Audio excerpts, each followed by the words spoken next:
Ya. En este sistema sensorial de la visión, ¿no? Se considera pues que las estructuras nerviosas están vinculadas a la visión, que lo encontramos en el globo ocular, que la retina se considera que es una extensión, ¿no? De nuestro sistema nervioso, ¿no? Y sabemos, pues, ¿no? Siempre se han hecho similitudes con una cámara fotográfica, ¿no? Porque la cámara, así como tiene diafragma, el diafragma en el globo ocular o el ojo sería pues la pupila, ¿no? Y también la cámara dentro es totalmente oscura, justamente para que no rebote la luz, ¿no? Para que absorba justamente la radiación electromagnética, ¿no? Que constituiría en su modo corpúsculo el fotón y en su modo energía las ondas electromagnéticas, ¿no? Porque la luz puede presentarse en los dos, digamos, en los dos estados, ¿no? Como materia y energía. Como materia, fotón, una partícula, ¿no? Y como energía, esta radiación, estas ondas electromagnéticas. Entonces, y el ojo tiene pues una capa, ¿no? Capa, digamos, oscura, ¿no? Que contiene melanina, ¿no? Coroides, y que también cuando ingresa la luz no va a haber el rebote dentro de ella porque no va a absorber justamente esa cámara oscura que forma esta capa de melanina, ¿no? Bueno, tiene propiedad de enfocar la luz también, ¿no? Porque la luz se tiene que enfocar exactamente la convergencia de esta luz sobre la retina para que la retina, ¿no? Puede estimular los fotorreceptores, ¿no?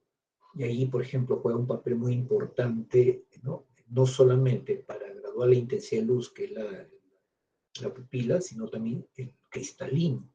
El cristalino viene a ser una estructura transparente, ¿no? Que va a permitir justamente graduar, ¿no? Enfocar la luz, ¿no? Entonces, el diámetro, por ejemplo, el cristalino puede ser controlado, ¿no? Para regular el ingreso de luz, ¿no? Y eso se puede ver claramente cuando estamos en sitios oscuros o sitios abiertos, ¿no? Con luz, ¿no? Y por lo tanto la visión es un proceso mediante el cual la luz reflejada en los objetos de nuestro entorno es traducida en una imagen neuropsíquica, ¿no?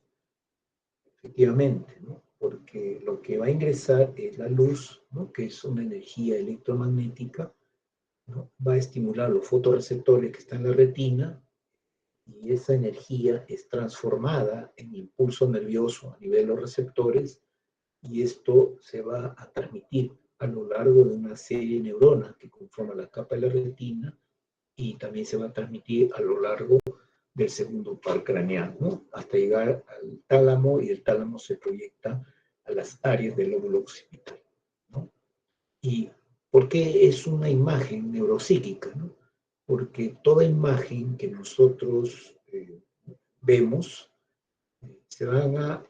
tiene un significado, ¿no? Y no solamente puede tener un significado, sino también puede tener un recuerdo, ¿no? Si yo les muestro esto, ¿no? ¿Quién no sabe qué es, ¿no? Pero esto tiene pues una forma, tiene un color y sabemos para qué sirve y tiene un nombre, ¿no? ¿Y esto por qué? Porque rápidamente nuestro sistema nervioso, o sea, el lóbulo occipital en conexión con los diferentes lóbulos, determina, pues, ¿no? Para qué sirve, qué cosa es, ¿no? Una serie de cualidades que puede tener el objeto que yo les estoy mostrando, ¿no? Y hay en el desarrollo del globo ocular, ¿no? Bueno, eso está vinculado con la edad, ¿no?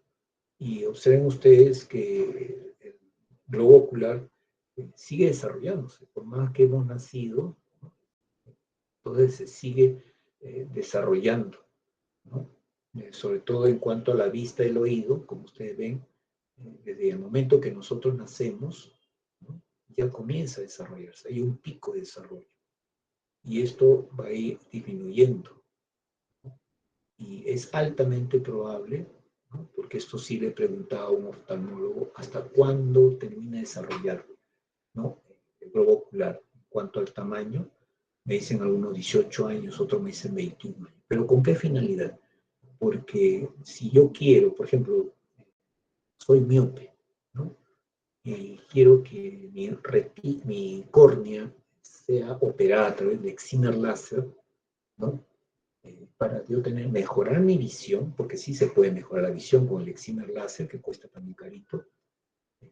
Yo prefiero que pase los 21 años para recién hacerle la operación, no antes, porque si yo le hago cuando ya ha tenido pues 16, 17 años, el hecho de que como sigue todavía en desarrollo el globo ocular, se va a alterar también esa capacidad de la visión, esa capacidad de refracción. Por lo tanto, hay que tener mucho cuidado en ese aspecto. Me permite un ratito.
Listo, chicos.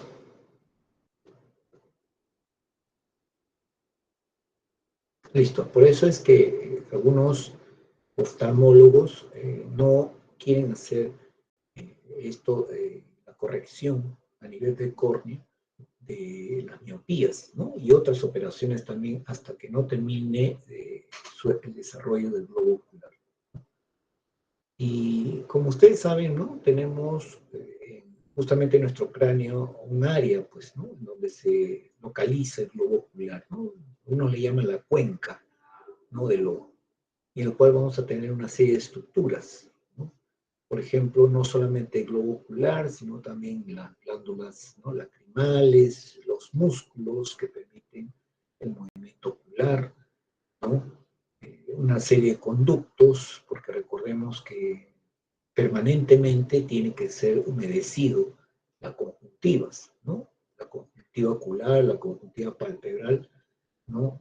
Permanentemente. Y es por eso que a través de estos conductos, ¿no? Estos conductos que es el lácrimo muconasal, estos van a desembocar en la fosa nasal, ¿no? Y muchas veces estas secreciones la podemos pasar, ¿no? La podemos pasar, es una forma inconsciente, lo pasamos, ¿no?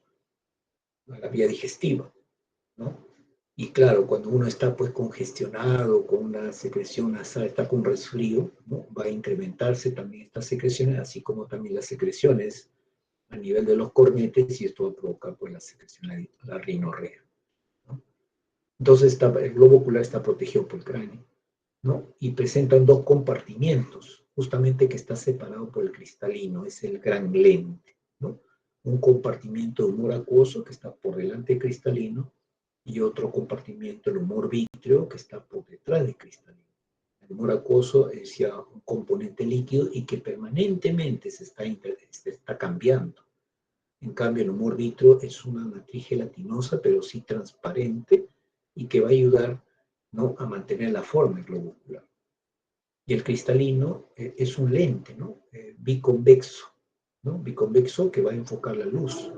Y este está suspendido por ligamentos, ¿no?, denominada la zónula ciliar, ¿no? Este cristalino va a aumentar su diámetro anteroposterior, ¿no?, cuando estamos ante objetos que están cerca, ¿no?, y cuando están lejos los objetos va a disminuir ese diámetro anteroposterior. Es un lente, como le digo, que es graduable. Y esa graduación, esa capacidad para poder, por ejemplo, aumentar su diámetro anteroposterior cuando estamos con objetos de cerca, se pierde a partir de los 40 años. Y cuando se pierde a partir de los 40 años se llama presbicia, ¿no? Y eso sucede en el 99% de las personas, ¿no?, que ya vamos perdiendo la capacidad para ver de cerca a una distancia más o menos de 30 centímetros. A partir de los 40 ya comenzamos a alejar más el objeto para poder enfocar bien, ¿no?, y poder verlo, ¿no? La esclerótica, en cambio, es la pared externa del globo ocular, ¿no? Y es un tejido bien resistente, está compuesta por tejido conectivo, ¿no? Y ahí vemos el cristalino, ¿no?, que ustedes están viendo acá, ¿no?, que es un lente biconvexo, perdón, ¿no?, y que permite, ¿no?, enfocar el objeto, ¿no? Y enfoca el objeto, ¿no?, de acuerdo a sus características, ¿no?, y lo tiene que hacer y tiene que incidir, ¿no?, perfectamente en la retina, ¿no? Y así ven, para ver objetos de lejos, el diámetro anteroposterior disminuye, ¿no? Y para ver objetos de cerca, el diámetro anteroposterior aumenta, ¿no? Es como una lupa. Y bueno, tenemos ahí un corte sagital del globo ocular en el cual encontramos una serie de elementos transparentes, comenzando desde la retina. Luego tenemos el humor acuoso. Luego tenemos el iris, ¿no?, que tiene un orificio que es la pupila. Luego ya tenemos, sigue siendo el humor acuoso, ¿no?, luego el cristalino. Y detrás del cristalino tenemos el humor vítreo, ¿no? Y todo esto son estructuras transparentes, ¿no?, que tiene que atravesar, ¿no? Y la retina viene a ser esta delgada capa más o menos que tiene un espesor de 200 micras, ¿no?, que recubre toda la parte interna del, eh, del globo ocular, ¿no? Y aquí vamos a tener una serie de capas, ¿no? Hay como 5 tipos de neuronas, ¿no? O mejor dicho, sí, 4 tipos de neuronas y hay células receptoras, ¿no? O sea, receptores, conos y bastones, ¿no?, que vamos a ver luego la distribución, ¿no? Ahora tenemos el nervio óptico, y el nervio óptico viene a ser el resultado de la reunión de todos los axones de una de las capas de la retina, que son las células ganglionares, ¿no? En la parte externa, ¿no?, de cada globo ocular, ¿no?, tendremos pues una zona más oscura que se llama la mácula. Y en el centro de la mácula tenemos la fobia, ¿no? La fobia es como una depresión, ¿no? Y en esta fobia hay una peculiaridad de que está mayormente conformado al 100% por los conos, ¿no? En cambio, en el resto de la retina predomina, ¿no?, los conos y bastones, ¿no? Pero aquí hay exclusivamente conos, ¿no? Muy importante. Y siempre se va a localizar, ¿no?, en la parte, al lado externo del nervio óptico. Por lo tanto, este globo ocular, ¿a qué ojo pertenece? ¿Es derecho o izquierdo? ¿Qué dicen, chicos?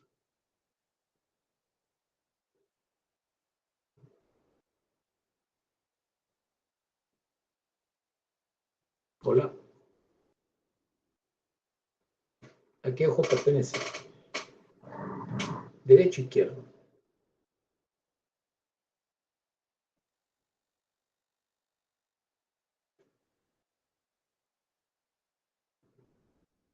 ¿Ah?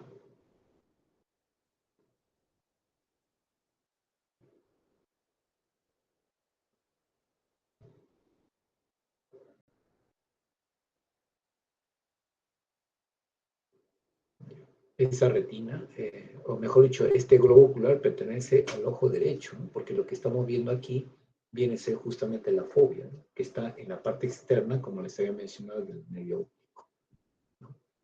Y bueno, tenemos aquí también el párpado superior, párpado inferior, ¿no? Compuesto por estas, ¿no? Entonces estructura estos fibras musculares, ¿no?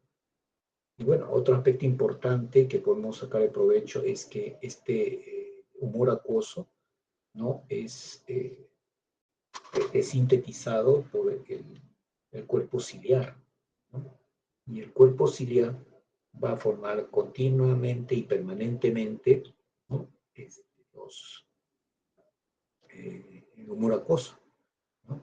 Y ese humor acuoso pasa, ¿no? De esta zona que está por delante del cristalino, sale por la pupila, ¿no? Baña toda la cara posterior de la córnea y donde se reabsorbe justamente en este canal, ¿no? Que está entre la esclera y la córnea, o sea, el ángulo esclerocorneal. Y ese canal se llama canal de Schlemm, ¿no? Que debe ser, pues, debe estar permeable permanentemente, porque existen algunos casos, sobre todo por contracción del iris, ¿no? Puede presionar cuando se contrae el iris, cuando estamos en un ambiente oscuro, por ejemplo en el cine, ¿no? Puede presionar este canal de Schlemm y por lo tanto no se va a eliminar el exceso del humor acuoso. Y muchas veces cuando entra la persona a un ambiente oscuro como el cine, comienza a tener dolor ocular, dolor de cabeza, dolor, náusea, vómitos, ¿no? Y esa es una emergencia, ¿no? Porque eso podría estar indicando que tiene un glaucoma agudo, ¿no? Entonces, cuando llegan a emergencia, lo primero que le van a preguntar las características del dolor. Segundo, le van a preguntar, ¿dónde está usted? Ah, ya estaba en el cine, ¿no? Ya, muy bien. Y le van a aplicar unas gotas, ¿no? Para poder, ¿no? Contraer la pupila, ¿no? Para que se pueda provocar una pupila miótica, ¿no? Y con eso se soluciona el problema, ¿no? No hay que dejar pasar tampoco. Y observen ustedes aquí en mayor detalle el ángulo esclero-corneal. Ahí está el canal de Schlemm, ¿no? Aquí tenemos el iris, ¿no? Que es un músculo que justamente da el color a los ojos, ¿no? Luego tenemos aquí el cuerpo ciliar, ¿no? Cuerpo ciliar, ¿no? Que va a sintetizar y liberar el humor acuoso, ¿no? Y este humor acuoso viaja bañando toda la cara anterior del cristalino, pasa a través de la pupila a la cámara anterior, ¿no? Y de ahí se reabsorbe a nivel canal de Schlemm.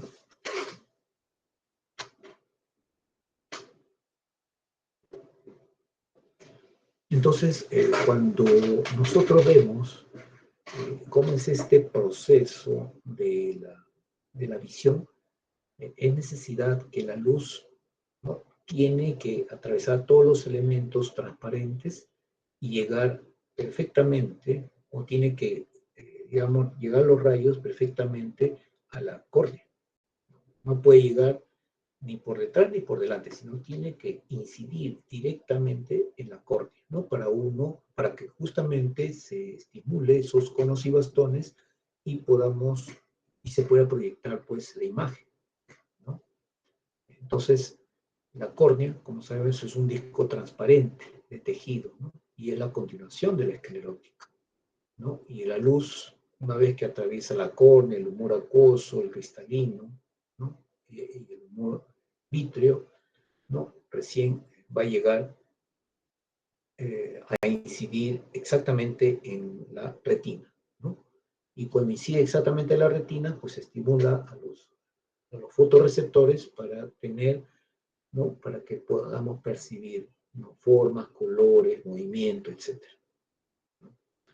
Y la retina está compuesta por 8 capas, ¿no? Dentro de los cuales podemos diferenciar una capa de receptores y 4 tipos de neuronas, ¿no? Las primeras neuronas que están muy vinculadas a los receptores vienen a ser las neuronas bipolares, ¿no? Que están en B. Y las siguientes neuronas vienen a ser las neuronas ganglionares, ¿no? Ganglionares, ¿no? Que van a formar el nervio óptico, ¿no? Aparte hay células horizontales, hay células amacrinas que van a modular las señales, ¿no? Que están llegando a los receptores, ¿no? Y acá en la parte más externa estaría una capa de un epitelio, ¿no? De melanina, ¿no? Que debe ser coroides, ¿no? Entonces, ¿cómo está la distribución? ¿Por dónde llega la luz? Llega por acá, ¿no? Llega por este lado y va a incidir en los receptores. Pero la configuración que tienen esas 4 neuronas con el receptor van a dar pues las 8 capas que ustedes están viendo acá, ¿no? Entonces la retina es una membrana sensorial, es una proyección del sistema nervioso en donde se van a encontrar los fotorreceptores. Y los fotorreceptores van a ser transductores, porque van a cambiar una energía, ¿no? Digamos, una energía, la luz, ¿no? En impulsos nerviosos, ¿no? Y el disco óptico, la papila óptica, es justamente el lugar donde se van a reunir los axones de las neuronas ganglionares, ¿no? Por lo tanto, la papila óptica es una zona ciega, ¿no? No ve, porque no hay fotorreceptores, pero después el resto del retina sí existen esos fotorreceptores, ¿no? Y a través del disco óptico, papila óptica, también van a salir arterias, van a entrar venas, ¿no? Como todo órgano o sistema, ¿no? ¿Y qué cosa es la fobia, ¿no? Que también está en la retina, es como una depresión que está en el centro de una zona más oscura que se llama la mácula. Y su peculiaridad es que tiene gran porcentaje de fotorreceptores aquí, en especial los conos, ¿no? Que determinan los conos cuando se estimulan, van a ser estimulados por la longitud de onda que van a determinar los colores, ¿no? Ahí está la retina, por ejemplo, en el gráfico de arriba, ¿no? Como ustedes ven, ahí está la papila óptica, ¿no? Y la papila óptica es ciega, ¿no? El resto que está medio rojo viene a ser la retina, donde hay fotorreceptores, y acá tenemos la mácula, ¿no? Que es una zona oscura, y en el centro estaría la fobia, ¿no? Nosotros tenemos que llegar a este lugar a través de la oftalmoscopía indirecta para poder ver las características del borde de la papila. Porque esta papila, cuando desaparecen sus bordes, ¿no? Es porque hay un edema cerebral. O sea, todo lo que suceda a nivel de la papila óptica es porque eso está sucediendo en nuestro cerebro, ¿no? Ahí están los vasos sanguíneos, ¿no? Eso es una papila normal, ¿no? Entonces, vamos a ver entonces que la retina es la membrana donde se encuentran esos fotorreceptores, ¿no? Ahora, el disco óptico papila es una zona ciega, ¿no? Y es la zona de reunión de todos los axones de la capa ganglionar de la retina, ¿no? Y la fobia es una depresión que justamente se encuentra en el centro de la mácula. Ahí vemos nuevamente, ¿no? Como ustedes ven aquí, es una retina, ¿no? Del ojo derecho, ¿no? Porque aquí está la fobia, en el centro está perdón, aquí está la mácula y en el centro la fobia, ¿no? Aquí ven ustedes la papila óptica, que es el punto de reunión de todos los axones, pero que tiene que tener una delimitación adecuada.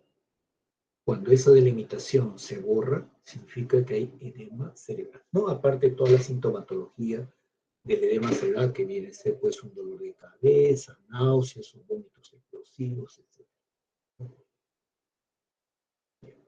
Entonces, ¿cómo es que se proyectan, ¿no? Las vías neurales, ¿no? Las vías neurales, por ejemplo, es a través de quien recibe los estímulos, ¿no? O la radiación electromagnética viene a ser la retina, ¿no?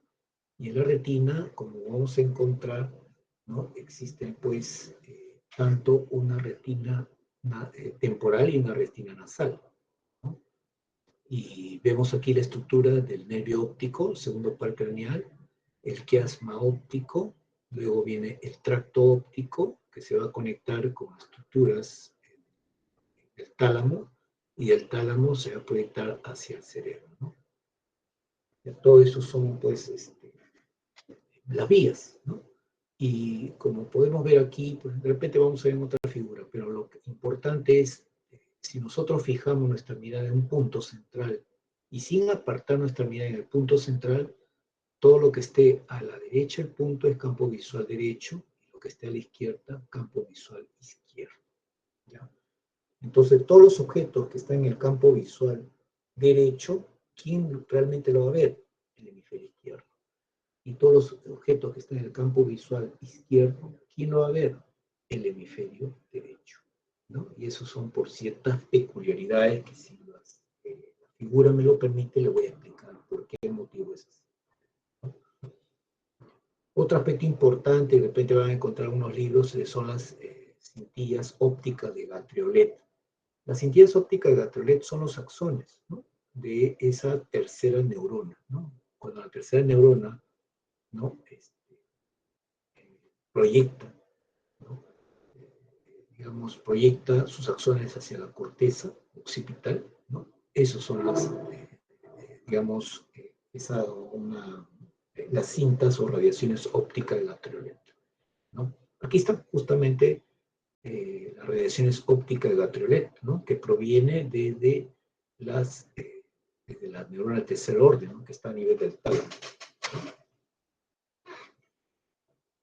Y bueno, el ojo humano funciona en un rango lumínico, ¿no? Que puede variar en unas 100.000 veces de intensidad, ¿no? Debido a los fotorreceptores.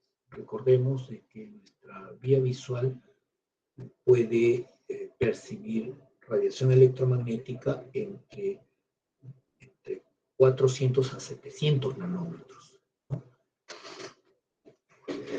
Y ahora también hay animales, ¿no? Que pueden percibir con una mayor radiación, ¿no? Mejor dicho, una mayor, ¿no? Longitud de onda, también, como también menor longitud de onda, pero el ser humano, su retina está en la capacidad de ser estimulado por una entre 400 a 700, ¿no? Nanómetros. Ahora, la luz es modificada de dos formas, ¿no? La luz que alcanza los fotorreceptores es modulada por los cambios del tamaño de la pupila, ¿no? Efectivamente, ¿no? A través de la pupila yo puedo regular la intensidad de luz que me pueda llegar, ¿no? Y la luz debe ser enfocada, ¿no? Por cambios en la forma de cristalino. El enfoque del cristalino, cuando lo haga, tiene que incidir perfectamente en la retina, ¿no? Y cuando no lo hace, o significa que el ojo es demasiado grande, ¿no? Y la proyección es hacia adelante de la retina, lo que vemos más en los miopes, o puede ser un ojo pequeño como los hipermétropes, eh, cuya luz se enfoca por detrás de la retina, ¿no? Y también eso hay que considerar, ¿no? Lo vamos a ver en unos momentos. El reflejo pupilar, ¿no? Ante la luz solar, las pupilas pueden cerrarse, ¿no? En un diámetro aproximado de más o menos 1.5 milímetros, ¿no? Es más o menos lo que puede cerrarse, ¿no? Y esto debido justamente por la intensidad de luz, ¿no? No puede, lamentablemente no puede entrar pues toda la luz que pueda venir de la luz solar, se tiene que regular. Y en la oscuridad puede dilatarse hasta 8 milímetros, ¿no? En neurología siempre nosotros también comparamos tanto el diámetro pupilar de ambos ojos, como también lo comparamos un diámetro pupilar con el otro ojo, ¿no? Siempre hay que utilizar la comparación, ¿no? Y se evalúa, ¿no? Ese reflejo pupilar, por ejemplo, ¿no? De lo que van a ver en la práctica, van a evaluar a través de una fuente de luz, ¿no? Para ver la velocidad con que se contrae la pupila, la velocidad con que se constriñe la pupila, la velocidad con que cambia el diámetro de la pupila, ¿no? ¿Y a qué se debe ese reflejo pupilar? ¿No? Porque el estímulo luminoso, ¿no? Llega lógicamente a la retina y cuando esa señal va por el nervio óptico, hay una rama, ¿no? De esos axones que va justamente al mesencéfalo al núcleo de Edinburgh-Westphal, ¿no? Que es un núcleo parasimpático, ¿no? Y cuando hay intensidad de luz, ¿no? Y que van esas señales hacia ese núcleo que está en el mesencéfalo, el núcleo de Edinburgh-Westphal, ¿no?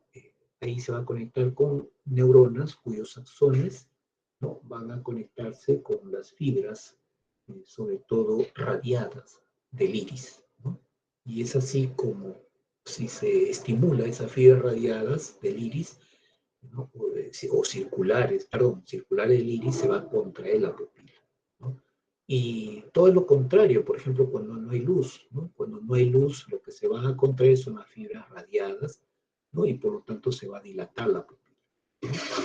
Otro reflejo que nosotros debemos buscar siempre es el reflejo consensual. Es decir, si yo ilumino mi pupila, o mejor dicho, mi globo ocular izquierdo, ¿no? Me va a contraer a una velocidad X, ¿no? Y en la otra pupila también se va a contraer, pero más lentamente, ¿no? Que la primera, la que fue directamente estimulada, ¿no? Sería X menos Y, por así. Pero se tiene que necesariamente buscar el reflejo consensual, ¿no? Cuya reacción es lógicamente ligeramente más retrasada que el reflejo pupilar del ojo que había sido estimulado, ¿no? Entonces, el juego justamente de las pupilas van a crear la profundidad de campo. Aparte, la ubicación que tienen los globos oculares en el cráneo, pero ese juego de pupilas va a dar la profundidad de campo, ¿no? Aquí, por ejemplo, aquí está, con este gráfico sí les puedo explicar por qué motivo, ¿no? El campo visual, ¿no? Un campo visual es percibido por el hemisferio contralateral, podríamos decir, ¿no? Entonces, observemos de que siempre debemos de mirar un punto medio. Frente a nosotros, el punto medio, ¿no? Ahí tenemos que mirar nosotros. Y del punto hacia la derecha, el campo visual derecho, y del punto hacia la izquierda, el campo visual izquierdo, ¿no? Entonces, si ustedes se dan cuenta, la pupila, la retina tiene dos zonas, ¿no? La retina temporal, porque está en relación al hueso temporal, ¿no? O al lóbulo temporal, y la retina nasal, ¿no? Entonces, cuando tú tienes un objeto que está en el campo visual derecho, ¿no? ¿Quién lo va a, digamos, sus ondas electromagnéticas, quién lo va a percibir, ¿no? Si ustedes se dan cuenta, lo percibe esta retina, ¿no? Si está en el campo visual derecho. La retina temporal del ojo izquierdo y la retina nasal del ojo derecho. Y miren la retina nasal. Está el objeto en el campo visual derecho, por si acaso. Si aquí es percibido lo que está en el campo visual derecho, en la retina nasal, perdón, retina temporal del ojo izquierdo, miren el recorrido. Aquí no se cruza el quiasma óptico. Sigue a través del nervio óptico, quiasma óptico, el tracto óptico, cintilla óptica, ¿no? Y el cuerpo geniculado, ¿no? Del tálamo. Y aquí la tercera neurona con sus radiaciones ópticas de Gatriolet, y quien percibe es el área del lóbulo occipital hemisferio izquierdo, ¿no?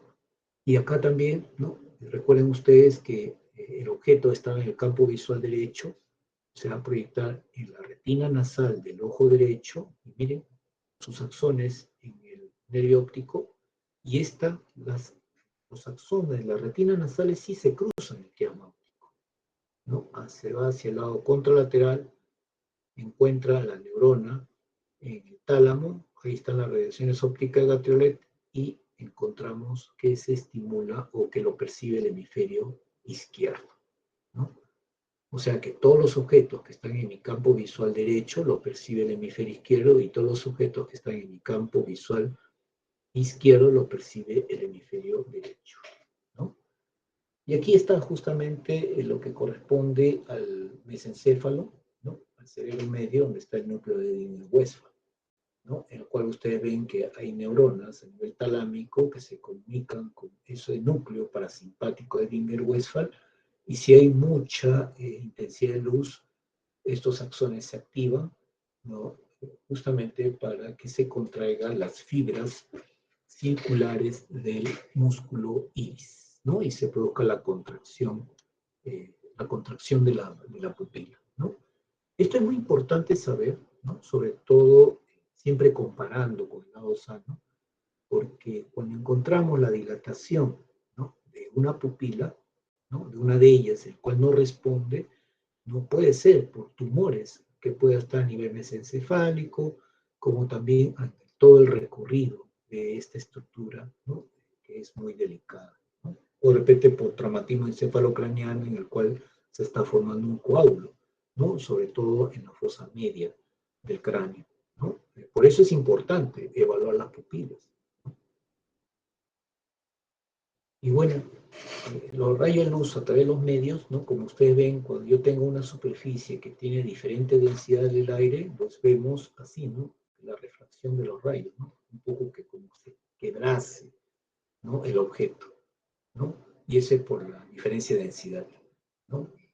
Y considerando esa densidad, ¿no? Del cristalino, similar del aire, factor 1, el alfa de la luz que incide en la cara del cristalino, dependerá de la curvatura de esta, ¿no? Y la dirección del haz de luz, ¿no? Porque recuerden que el cristalino es un lente biconvexo.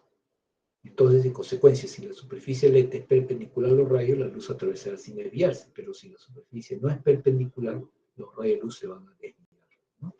¿Qué es lo que pasa, no? Por ejemplo, aquí está respecto a los lentes, ¿no? Por ejemplo, tenemos un lente bicóncavo, ¿no? La dirección de la luz es de izquierda a derecha, lógicamente se van a abrir los rayos, ¿no? Y si es biconvexo, ¿no? Van a confluir, los rayos van a ser confluentes, van a converger, ¿no? En el llamado punto focal, ¿no? O el punto de focalización de todos los rayos luminosos, ¿no? Y la distancia focal también es importante, ¿no? Esto es muy importante en oftalmología, porque en base al punto focal y la distancia focal se determina la clase de lente que quiere el oftalmólogo para su paciente, ¿no? Entonces el cristalino, ¿no? La luz es refractada 2 veces, ¿no? Tanto 2/3 por la córnea, ¿no? Por eso hay una gran, digamos, existe pues, ¿no? Una desviación de los rayos, 2/3 por la córnea y 1/3 por el cristalino, ¿no? O sea, mucho menor, pero también hay una desviación. La idea es que tanto la córnea, 2/3, y el cristalino, 1/3, lo importante es que exista una convergencia de los rayos luminosos precisamente sobre la retina para uno recién poder percibir, ¿no? Porque ya saben que la señal le va a ir a la corteza cerebral, ¿no? Entonces, ¿no? Eh, aquí está lo mismo, ¿no? Cuál es el punto focal, ¿no? La distancia focal, ¿no? Y, digamos, el cristalino lo que hace es justamente enfocar los rayos luminosos y hacerlo que el punto de convergencia sea precisamente en la retina. Ahora, ¿qué sucede cuando tenemos un ojo pequeño, de diámetro pequeño, ¿no? Los objetos, ¿no? Por más que haga el esfuerzo, sobre todo el cristalino, no va a poder tener la imagen o el foco en la retina, sino se va a proyectar por detrás de la retina, ¿no? Entonces, aquí lo que vamos a tener es una persona, ¿no? Con presbicia, ¿no? Entonces, para eso se ponen pues los lentes, ¿no? O si no, se puede tallar la córnea a través del excimer láser para poder corregir el punto focal, ¿no? Pero eso ya saben que tiene que ser después de los 18 años, ¿no? Esto es normal, ¿no? En el cual sí coincide, ¿no? Perfectamente. Y otro. Era con respecto al ojo miope, ¿no? El ojo miope, en cambio, se focaliza, el punto focal es antes de la retina, por lo tanto, ese ojo miope tiene mayor diámetro. Y ustedes se dan cuenta, las personas que tienen ojo más grande, que se nota en las personas, es altamente probable que sean miopes. Ahora, que no utilice lente porque de repente se ha hecho pues el excimer láser, ¿no? O algún tipo de cirugía láser sobre la córnea, ¿no? Entonces, el músculo ciliar, ¿no? Es un anillo, ¿no? Un músculo en forma de anillo, ¿no? Que va a rodear el cristalino ¿no? Y que se une con el cristalino a través de una serie de ligamentos, ¿no? Y a través de este juego, entre la contracción o relajación de este músculo ciliar, ¿no? Va a dar lugar a que el cristalino pueda aumentar su diámetro anteroposterior o disminuir, ¿no? Normalmente el cristalino debe estar pues con un diámetro anteroposterior, ¿no? Amplio, ¿no? Ese es por decir, su zona o su estado de reposo, ¿no? Vamos a ver aquí, ¿no?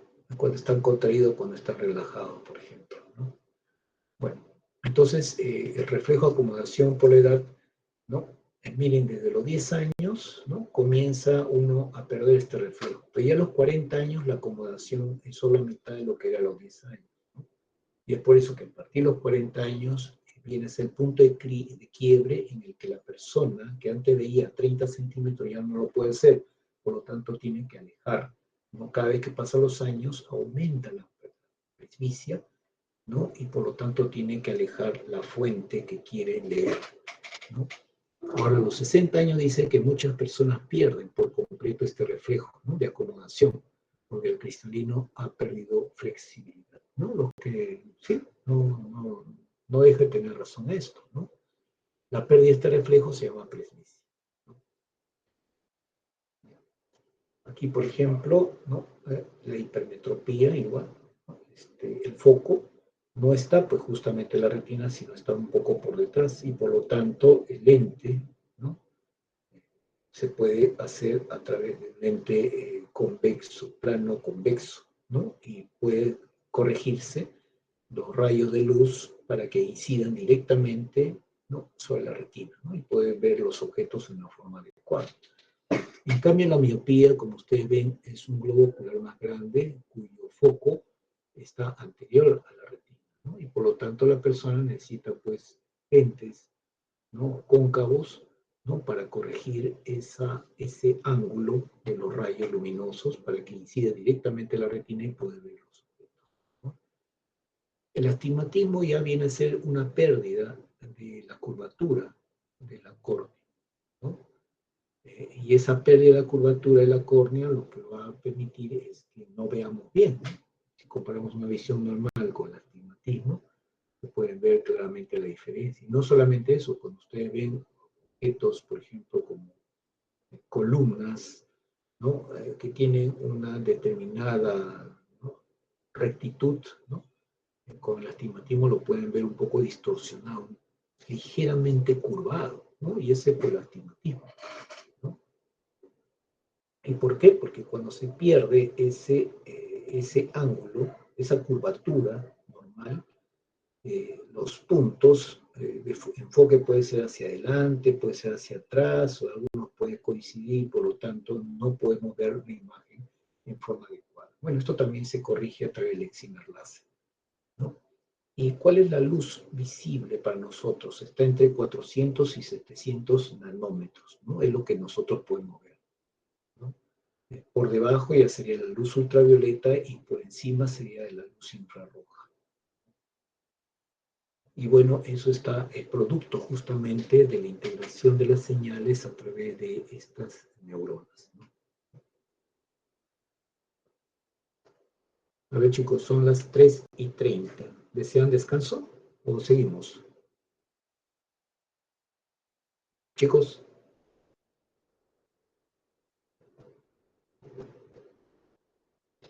listo. Sí se ve, ¿no? La diapositiva. Sí se ve. Sí, sí, Ya, doctor. ya, gracias.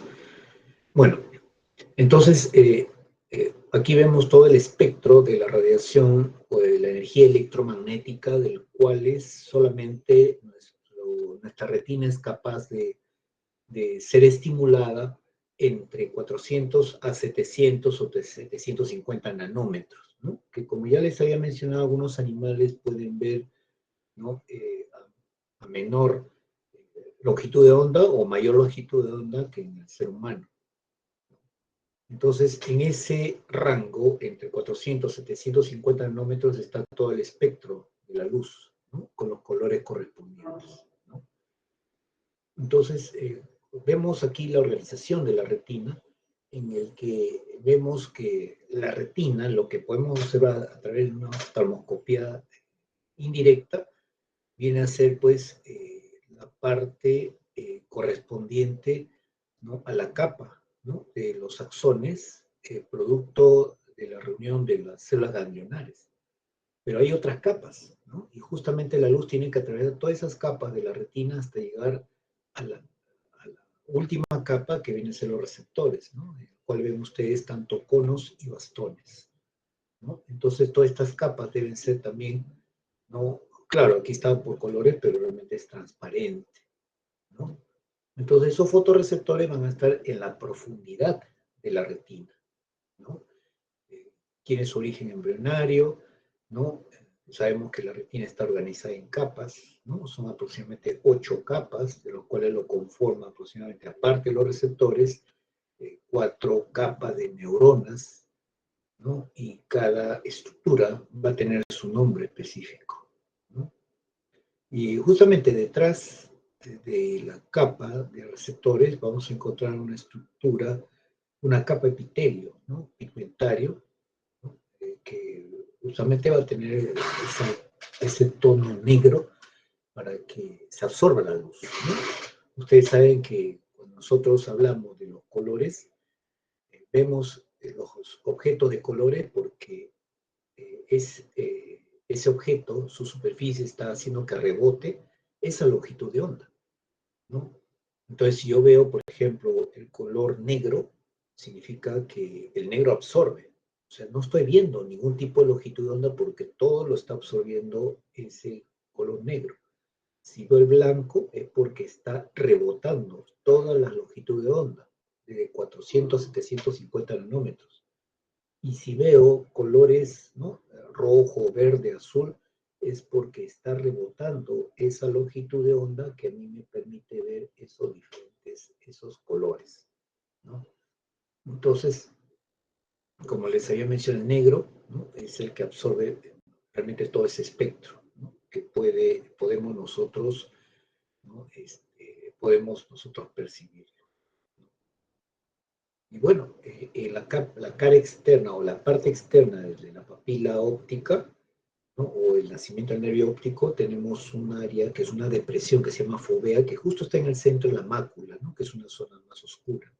Y en la fovea, como ustedes ven, ¿no?, tenemos exclusivamente conos, ¿no? El 99% son conos, ¿no? Y como ustedes pueden ver en esta fovea, en esta depresión, se abre prácticamente esa capa de células, ¿no?, justamente para que la luz pueda estimular directamente a los conos que están reunidos en la fovea, ¿no?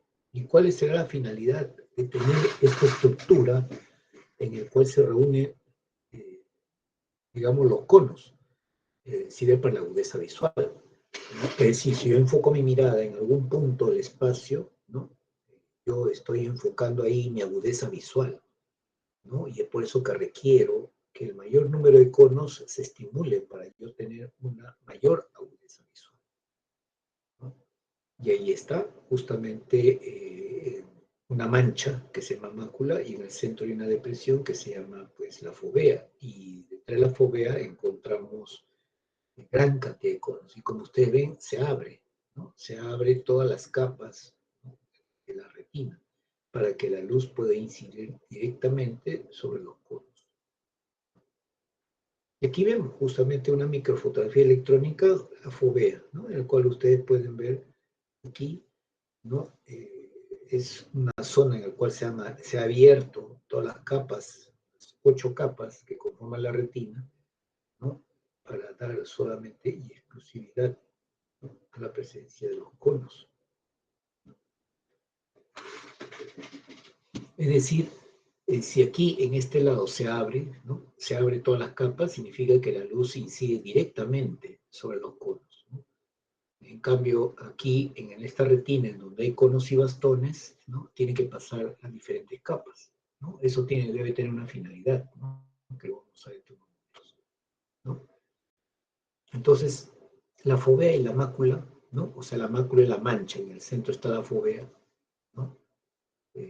justamente la fovea es donde nos permite ver la visión más aguda, ¿no? Y forma el centro del campo visual. Como ustedes ven aquí, este es punto, esta intersección entre la horizontal y vertical es el centro del campo visual que coincidiría con, ¿no?, la agudeza visual, el punto central, ¿no?, donde están los conos, exclusivamente en la fovea. Y como ustedes pueden ver, el campo visual, ¿no?, es medio casi igualado, ¿no? Y yo lo puedo determinar, ¿no? Lo puedo determinar ese campo visual haciendo lo que está abajo, ¿no? Pues tenemos el paciente al frente de nosotros y nos ocluimos los ojos del mismo lado, ¿no? Del paciente, el ojo izquierdo, y de nosotros el ojo derecho, ¿no? Y hacemos de que nos mire nuestra nariz y nosotros también mirar la nariz de nuestro paciente. Y, y a través de un objeto, de repente moviendo los dedos, yo puedo determinar mi campo visual, ¿no? Este es un campo visual determinado a través de dedos, ¿no? Es un experimento un examen muy bueno, ¿no? Sobre todo si uno tiene paciencia y la dedicación, ¿no? Y así puede terminar. Claro que ahora hay todo, una serie de instrumentos, ¿no?, digitalizados, ¿no?, en el cual la máquina misma hace, ¿no?, los estímulos luminosos en nuestro campo visual, tanto derecho como izquierdo, y se forman estos mapas, ¿no? Bueno, entonces la fovea, ¿no?, justamente está acá, ¿no? Está centrado en el área verde amarilla de la barra de colores, ¿no? Pues, ¿no?, y recordemos siempre que la imagen en la retina siempre es invertida, ¿no? Pero cuando ya las señales salen a través de los axones, las neuronas ganglionares, estas llegan al cerebro, ¿no?, y ahí nuevamente se recompone la imagen. Y hay una relación de convergencia en la retina, ¿no? Aquí ven ustedes los bastones, ¿no? Y los bastones, ¿en qué cosa están involucrados los bastones y los conos, ¿no? Estos bastones, más que nada, lo que son estimulados por la intensidad de luz, ¿no? O sea, y eso es, digamos, por ejemplo, son mucho más sensibles a la baja luminosidad, ¿no?, y menos sensibles a la alta luminosidad, ¿no? Es por eso que a través de los conos nosotros podemos ver a través de la oscuridad.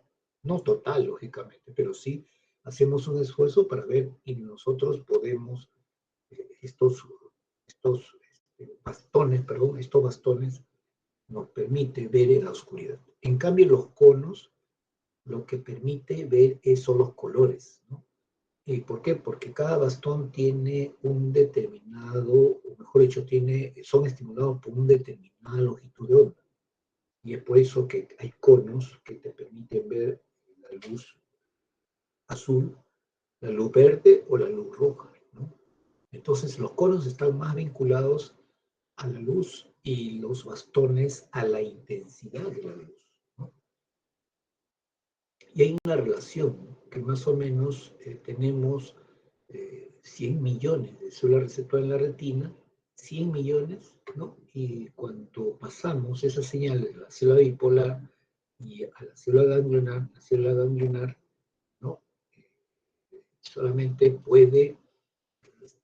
hay más o menos 1 millón de células ganglionares en la retina, ¿no? Ante 100 millones, significa que hay un proceso de conversión en el cual, ¿no?, 100 por sí bastones van a confluir en una célula de una neurona bipolar, ¿no? Y una neurona bipolar, ¿no?, pónganse que sea, si aquí hay 100 millones, pues sería pues 10 millones, ¿no? Tienen que confluir todas ellas en neuronas bipolares y esta a su vez en una célula ganglionar, ¿no? O sea, por decir, todas las señales entonces siguen una convergencia, ¿no?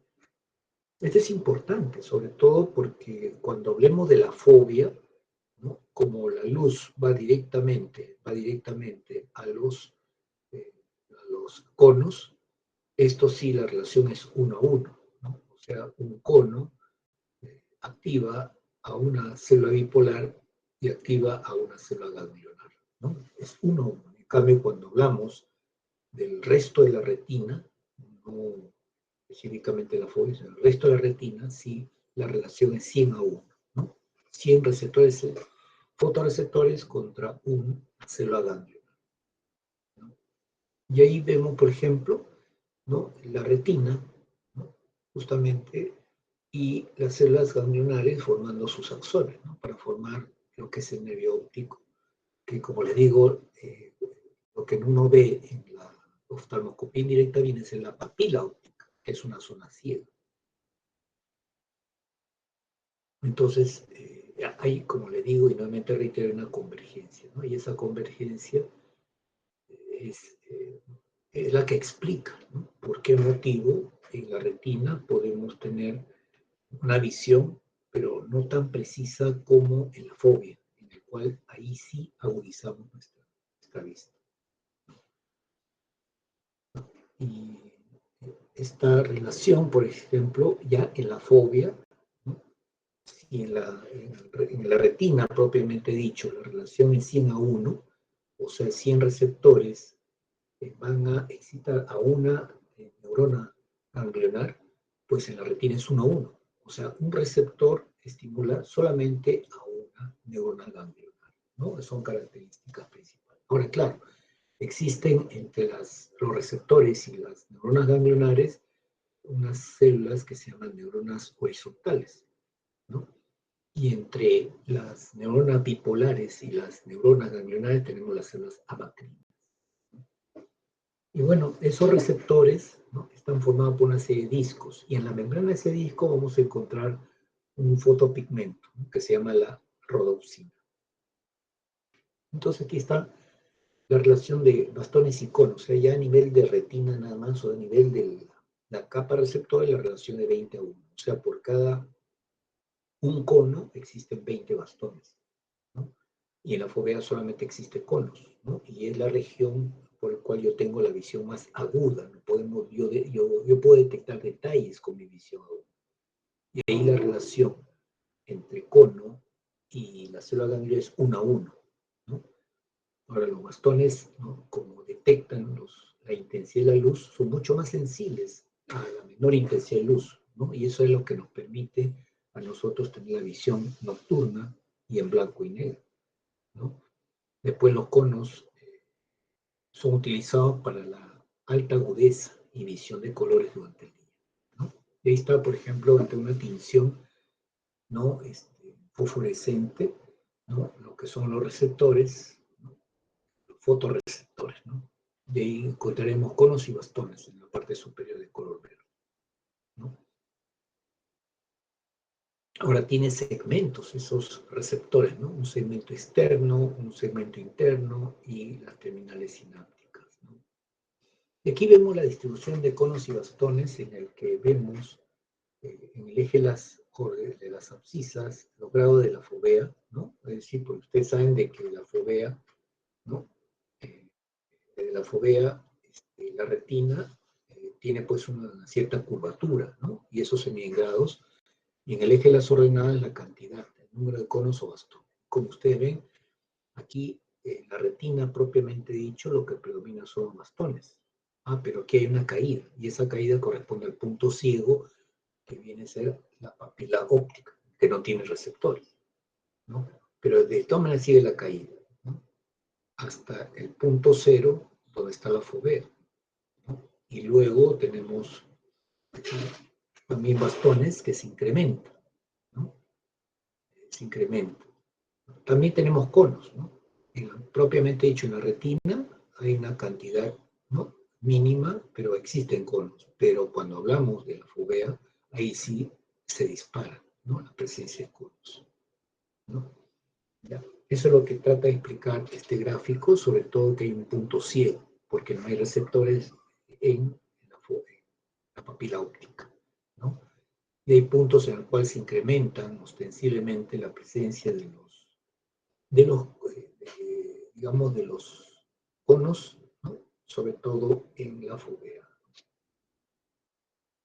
Y bueno, ahí está la relación que existe entre ese epitelio pigmentado, que no solamente, como tiene melanina, no solamente absorbe la luz, sino también contribuye a la nutrición de estos receptores sensoriales, ¿no? Estos fotorreceptores, ¿no? Fotorreceptores cuyo segmento interno está, digamos, formado por estos discos, ¿no? Y en la membrana de estos discos tenemos la molécula, ¿no?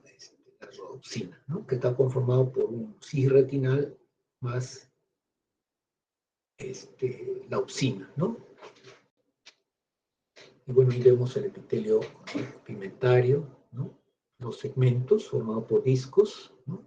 El segmento interno, que está formado por núcleos y también organelas, y el segmento interno, ¿no? Que está haciendo sinapsis con las células o neuronas bipolares, ¿no?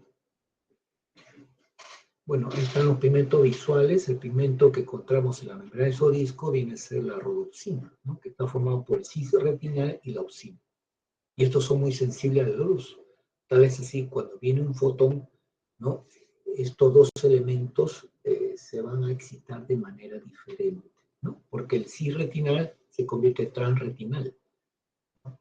Y esto es lo que va a ocasionar de que el receptor, ¿no? Se hiperpolarice, ¿no? Como vamos a ver en un momento, ¿no? Pero la rodopsina es el transductor, ¿no? Eso sí, inalienable. ¿Por qué? Porque convierte la energía electromagnética, o sea, la luz, en impulsos nerviosos, ¿no? Y ahí vemos también, ¿no? En cuanto a los conos, ¿no? Tienen pues pigmentos, ¿no? Y que son justamente para el azul, el verde o el rojo, ¿no? Y la fototransducción, ¿cómo se da esa transducción, ¿no? Ya sabemos que la rodopsina está formada por opsina y el cis-retinal, ¿no? Que son derivados de la vitamina A. Entonces, cuando estamos en la oscuridad, ¿no? Tanto la rodopsina, ¿no? Están en reposo, ¿no? Y cuando están en reposo, recordemos de que están abiertos los canales de fuga, tanto para el sodio como para el potasio, ¿no? ¿No? Entonces, eso implica, permíteme por favor un ratito.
Listo, chicos, perdonen. De nuevo.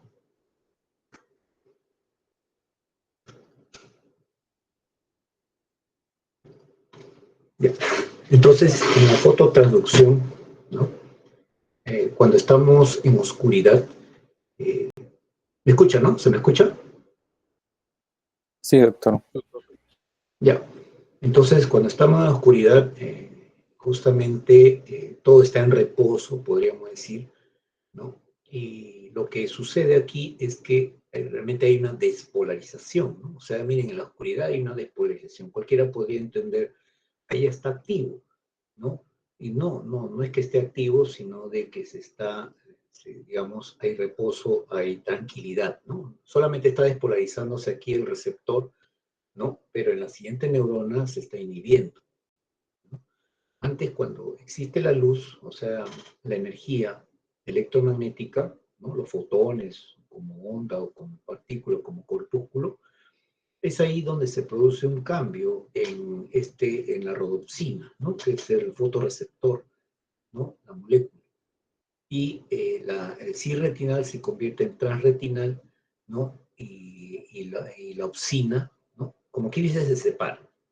¿Ya? Pero la cosa es de que el estímulo luminoso hace de que se active una, digamos, una activación de la transducción, ¿no? Y esto va a provocar una disminución del GMP cíclico, ¿no? Y el GMP cíclico, ¿no? Lo que va a provocar es el cierre de este canal para el sodio, justamente permitía la despolarización, o sea, ya no va a ingresar sodio, pero sigue abierto el potasio.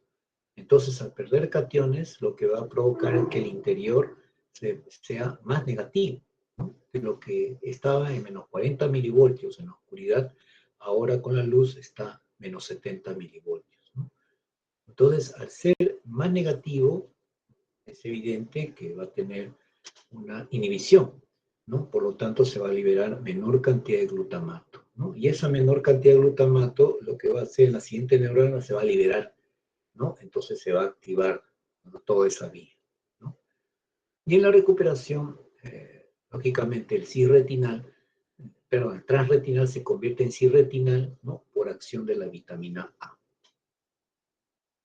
Bueno, aquí está la descripción, tanto cuando hablamos de la ausencia de luz, o sea, la oscuridad, como también cuando hay luz, ¿no? Cuál es el procedimiento, el proceso que les mencioné, y en la fase de recuperación, ¿no? Cuando todo vuelve a su posición normal, ¿no?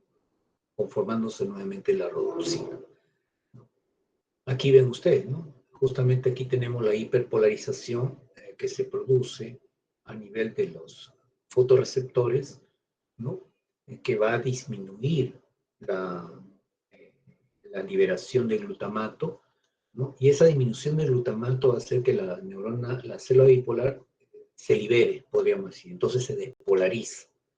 Y esa despolarización va a hacer de que se libere más neurotransmisor y por lo tanto aumente la frecuencia de descarga de las células ganglionares y por lo tanto se produzcan las señales que van a ir a través de estos axones, ¿no? Para conformar ¿no? El nervio óptico y por ahí también las señales que van a representar o las señales que van a traducir, ¿no? Tanto color, la forma, la intensidad, como también movimiento. Va a depender de qué tipo de neuronas vamos a estimular a nivel del tálamo, ¿no? Pero es así, todo un procedimiento un poquito complejo, ¿no? En el cual está mediando inclusive para regular, para modular las señales a través del receptor con estas dos neuronas, bipolar y ganglionar, las neuronas o células horizontales que están entre el receptor y la célula bipolar y las neuronas o células amacrinas, ¿no? Que están entre la bipolar y la célula ganglionar, ¿no? Y es así, ¿no? Como se produce, ¿no? Ya aquí sí están las 8 capas, la luz, ¿no? Que tiene que atravesar todas las capas hasta llegar a los receptores sensoriales, los fotorreceptores, y aquí ya se produce de regreso todos los procesos, ¿no? Para llegar a la célula ganglionar y las señales se van a transmitir a lo largo del axón, ¿no? Hacia lo que va a llamarse el nervio óptico, ¿no? Bueno, ahora, en cuanto al procesamiento de las señales, ¿no? Recordemos que en la retina hay un procesamiento de esas señales, un proceso de modulación a través de esas células horizontales, las células amacrinas, ¿no? Y siempre recordando que la fobia hay un predominio de los conos, ¿no? Y recordando siempre que en la fobia ese cono está directamente relacionado a una célula ganglionar, ¿no? Por lo tanto, aquí va a ser mucho más, digamos, mucho más sensible, ¿no? A los colores, a la forma, y es por eso, ¿no? La fobia está muy relacionada con la agudeza visual. En cambio, en la retina, en el resto de la retina, ¿no? Ya sabemos que existe una relación entre 100 células receptoras, ¿no? 100 millones de células receptoras, ¿no? Con respecto a 1 millón de células ganglionares, ¿no? Esto va a dar lugar a un fenómeno de convergencia, ¿no?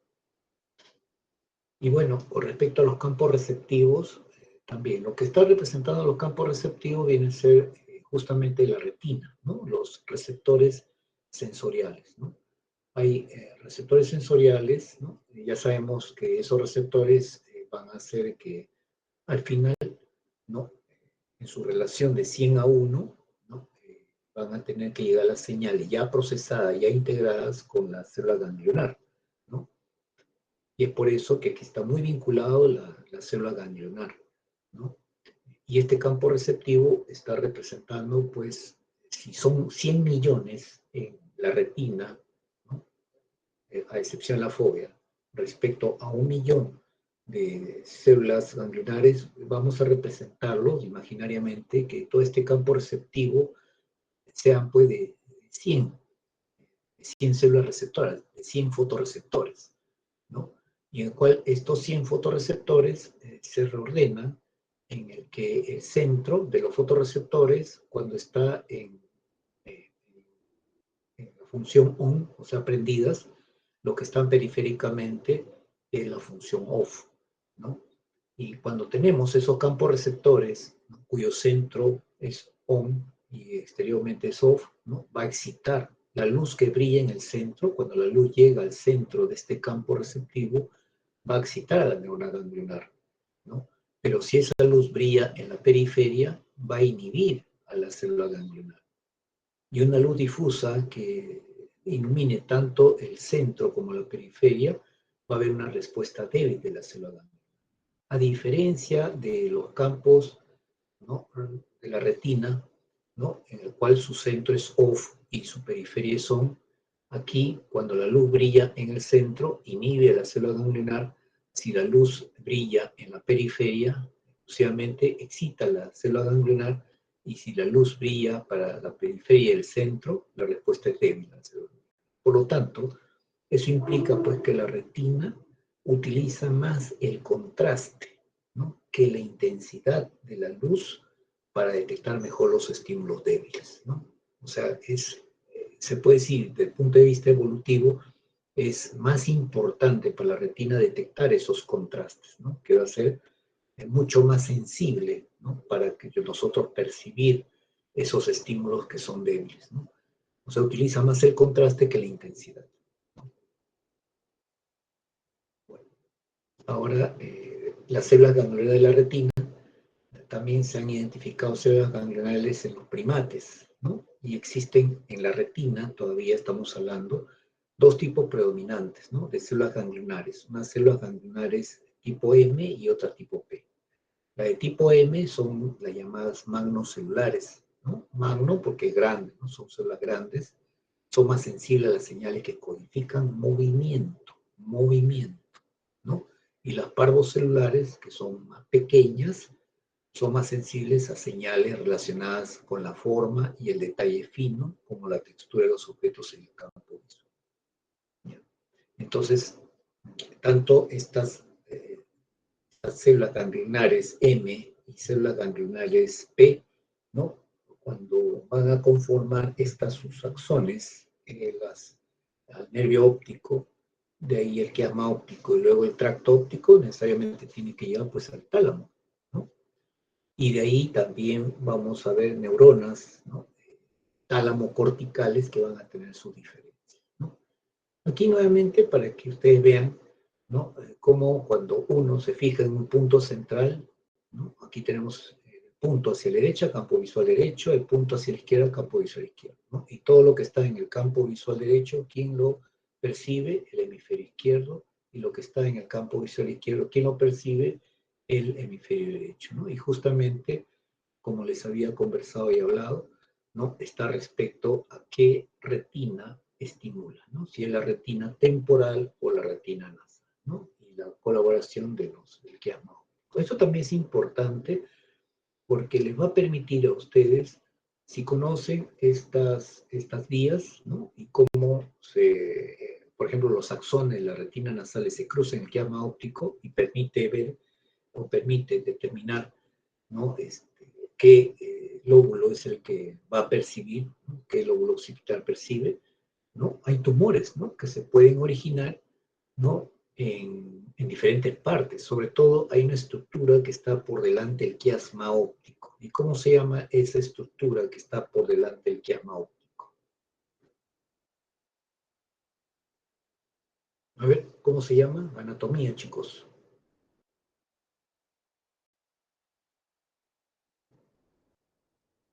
Hola. Ah, la hipófisis, doctor. Claro, la hipófisis. Y recordemos que hay un gran porcentaje de chicas que sin haber tenido bebé o sin estar embarazadas comienzan a tener secreción de leche de sus pezones. Es más, pueden tener alteraciones en su menstruación, ¿no?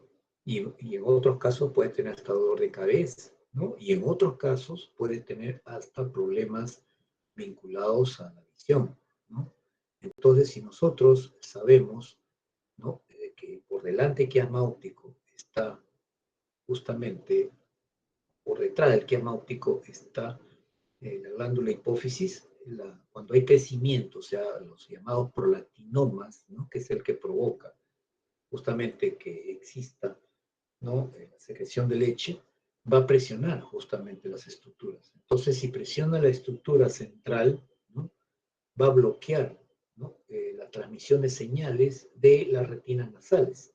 Y si usted ven las retinas nasales, miren, no va a percibir, ¿no? La parte más externa del campo visual derecho, de aquí, retina nasal, no percibe la parte más externa del campo visual izquierdo. Por lo tanto, su visión de esa persona va a ser tubular, ¿no? Tubular. No va a haber, ¿no? Su campo visual es más externo, de ambos campos visuales, ¿no? Entonces, eso ustedes lo pueden determinar a través de ese examen de campo visual por dedos, nada más, ¿no? Por eso es importante conocer la anatomía para uno poder, con tu semiología, tú puedes ya precisar en qué parte podría estar este tumor que es muy frecuente en las mujeres, ¿no? Ahora, claro, se detecta mucho más rápido porque hay tomografía y resonancia que están ya al alcance de las personas, pero cuando antes era muy caro, teníamos que valernos solo sí con la semiología. Pero el tema es de que en los sitios donde no existe un tomógrafo o un resonador, no vas a poder tú, ¿no? Utilizarlos, ¿no? Y por lo tanto tienes que usar tu semiología. Y si tienes este problema en el cual hay una visión tubular en una mujer que tiene altamente un prolactinoma, pues lo tienes que derivar inmediatamente a la ciudad más cercana para que la evalúen y le hagan la operación, antes que altere totalmente su visión. Y bueno, cuando estos axones que provienen de las células ganglionares, ¿no? Que son las células ganglionares M o P, ¿no? Van a eh, hacer sinapsis con, este es el núcleo geniculado lateral del tálamo, ¿no? Por ejemplo, aquí, ¿no? Tiene sus conexiones o tiene sus sinapsis con determinada capa, ¿no? Capas del tálamo, sobre todo del núcleo geniculado lateral, ¿no? Y es ahí luego ya su proyección posteriormente hacia el lóbulo occipital, ¿no? Que ya te va a permitir entonces no solamente ver, este, digamos, en la noche, ¿no? A través de los bastones, sino ver los colores, ver las formas, ver las siluetas, formas, movimiento, sobre todo por las neuronas, las células ganglionares tipo M, ¿no? Y ver otras características, ¿no? A través de las neuronas ganglionares tipo P, ¿no? O parvocelulares.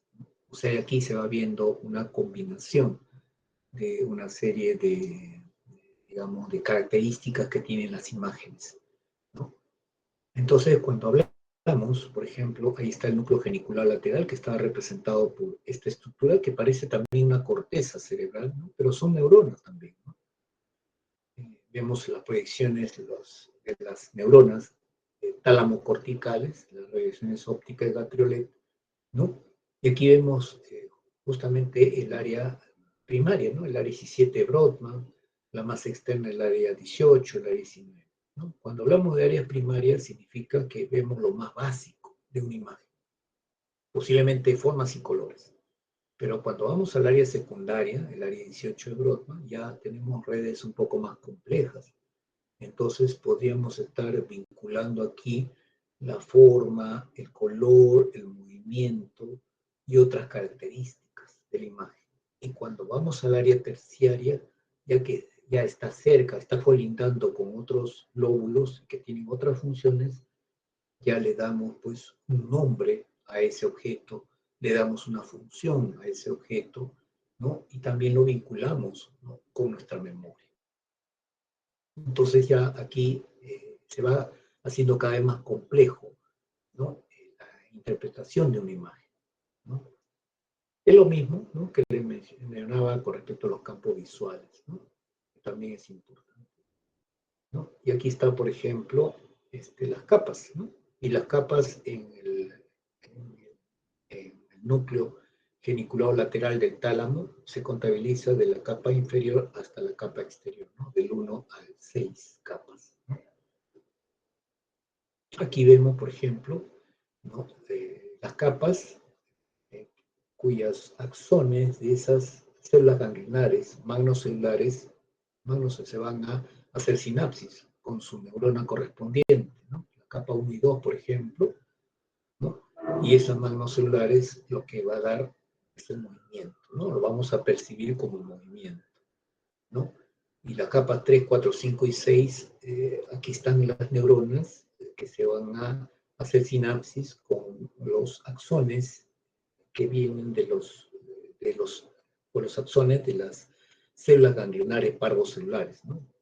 Que va a dar como consecuencia, ¿no? La percepción de color y textura, ¿no? Forma y profundidad, ¿no? También es importante, porque cuando ustedes ven, por ejemplo, una pantalla, en este caso su pantalla de laptop o su pantalla de su computadora, ustedes están viendo en 2 dimensiones, ¿no?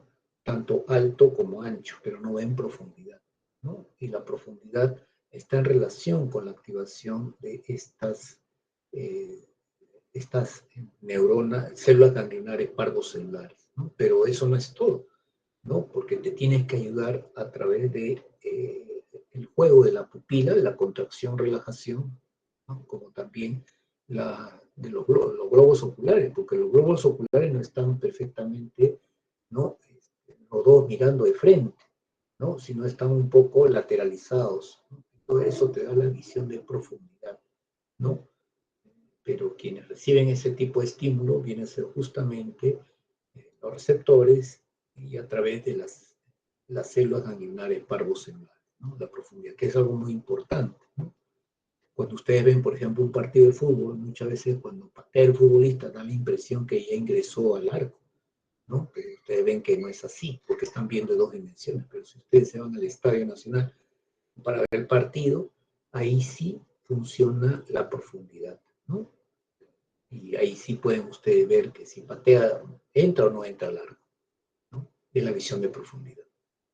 Entonces hay todo un procesamiento visual, ¿no? Como ustedes ven, esto es algo complejo, ¿no? Pero es producto de la evolución, ¿no?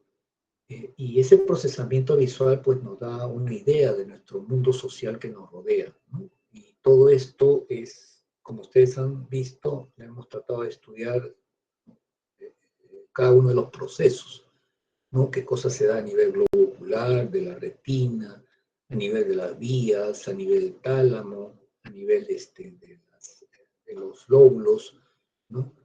Es un proceso realmente muy complejo, ¿no? Y la corteza cerebral fusiona las señales monoculares de ambos ojos, ¿no? Para proporcionar una vista binocular del mundo que nos rodea. Ese es otro aspecto, porque cuando ustedes ven por un ojo, o sea, una vista monocular, van a ver también en dos dimensiones, pero si son ambos ojos al mismo tiempo, ya también te dan una idea de profundidad, ¿no? Y las señales provenientes de las combinaciones en sentido y apagado de las células ganglionares, ¿no? Producto de la activación de los campos en la retina, es traducida en sensibilidad para la orientación lineal en la vía más simple y en color, movimiento, estructura detalladas en las más complejas, ¿no? Entonces, ustedes han visto, pues, ¿no? De cada atributo de esos estímulos visuales tiene una vía, ¿no? Una vía, ¿no? Específica para ello. Bueno, al menos es lo que nosotros conocemos a la fecha, pero de repente a través de los estudios, ¿no? De mayor complejidad, se puede determinar que este modelo puede cambiar, ¿no? Porque nadie puede decir la última palabra, ¿no? Lo que yo les estoy manifestando es lo que se sabe hasta la fecha, pero aquí a 5 o 10 años no sabemos, ¿no? Qué otro, digamos, instrumento puede aparecer, bajo qué otro tipo de constructo, y esto inclusive puede llegar a profundizar lo que le estamos hablando, ¿no? Ya sabemos en cuanto a los pares craneales, ¿no? Con la parte visual, ¿no? Corresponde al segundo par craneal, ¿no? Y bueno, esto es, por ejemplo, lo que se registra justamente, ¿no? Digamos, en cuanto al campo receptivo, ¿no? Como le digo, esto se da a nivel de la retina, y esto está muy vinculado con los receptores, las células receptoras, los fotorreceptores propiamente dicho, ¿no? Y cómo es que se estimula, ¿no? A través de la luz, ¿no? Y vamos a tener a nivel de las células ganglionares, ¿no?